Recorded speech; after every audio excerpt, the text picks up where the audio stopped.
بسم اللہ الرحمن الرحیم۔ نالج گرو یوٹیوب چینل پر آپ سبھی کو خوش آمدید کہتے ہیں۔ میرا نام ہے محسن خان اور آج کا جو ہمارا ٹاپک ہے وہ ہے کنایہ کے اجزاء اور اقسام۔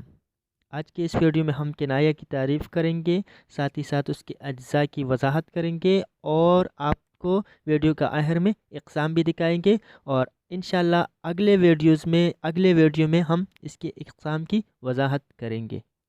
تو چلیے شروع کر لیتے ہیں کنایہ۔ لیکن کنایہ کو سمجھنے سے پہلے آپ کو علم بیان کے دوسرے اور تیسرے ارکان کو دیکھنا پڑے گا، یعنی کہ استعارہ اور مجازی مرسل۔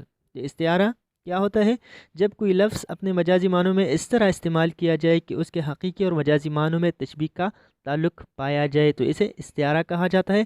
جبکہ مجاز مرسل، جب کوئی لفظ حقیقی معنی کے بجائے مجازی معنوں میں استعمال ہو مگر اس میں تشبیہ کا تعلق نہ پایا جائے بلکہ تشبیہ کے علاوہ کوئی اور تعلق پایا جائے، مجاز مرسل کہلاتا ہے۔ اب کنایہ کی تعریف کر لیتے ہیں۔ جب کسی لفظ کو حقیقی معنی کے بجائے مجازی معنوں میں استعمال کیا جائے اور اس سے حقیقی اور مجازی دونوں معنی مراد لی جا سکتی ہو، کنایہ کہلاتا ہے۔ اب تھوڑا غور کر لیجئے گا، استعارہ میں کیا تھا؟ دونوں یعنی حقیقی اور مجازی معنی میں تشبیہ کا تعلق پایا جا رہا تھا۔ مجاز مرسل میں حقیقی اور مجازی معنوں کے درمیان تشبیہ کا تعلق نہیں تھا بلکہ کوئی اور تعلق پایا جا رہا تھا۔ یہاں پر کنایہ میں حقیقی معنی بھی آپ مراد لے سکتے ہیں لفظ کی، یعنی کنایہ کے لفظ کی، اور مجازی معنی بھی آپ مراد لے سکتے ہیں، ٹھیک ہے؟ یعنی کہ ایسا لفظ استعمال کیا جس سے دونوں معنی مراد لی جا سکے اور دونوں ٹھیک ہو، ٹھیک ہے؟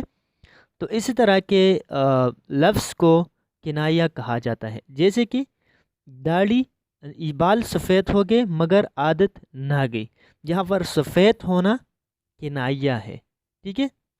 اب آگے بڑھیں گے۔ کنایہ کے اجزاء کون کون سے ہیں؟ کنایہ کے دو اجزاء ہیں، صفت، اس کو لازم بھی کہا جاتا ہے، اور موصوف دوسرا جو ہے وہ ہے موصوف، اس کو ملزوم کہا جاتا ہے، ملزوم بھی کہا جاتا ہے۔ صفت کی تعریف کر لیتے ہیں۔ وہ معنی جو حقیقی طور پر ہو، یعنی کہ کنایہ کی وہ معنی جو حقیقی طور پر لی جا سکتی ہو، جو کہ ظاہراً ہو۔ اب آگے بڑھیں گے۔ دوسرا ہے جی موصوف، اس کو ملزوم بھی کہا جاتا ہے، یہ بھی معنی کے حوالے سے ہے، یعنی یہ وہ مجازی معنی جس کی طرف اشارہ کیا جائے، مجازی معنی جو ہوگا جس کی طرف اشارہ کیا گیا ہو وہ معنی، جیسے بال سفید ہو گئے مگر عادت نہ گئی۔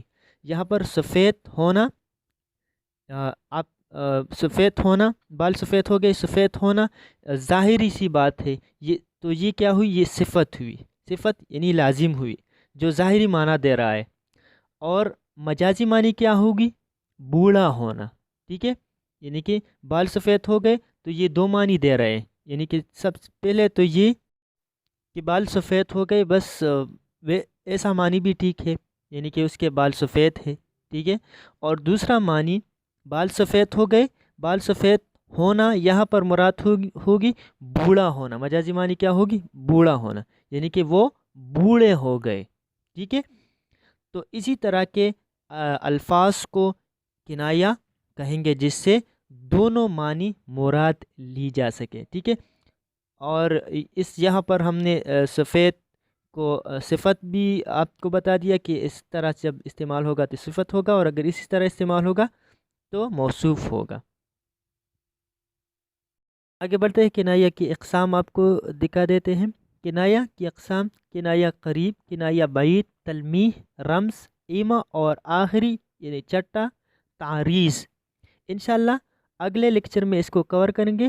آج کے لیے اتنا ہی، ملتے ہیں نیکسٹ ویڈیو میں، تب تک کے لیے اللہ حافظ۔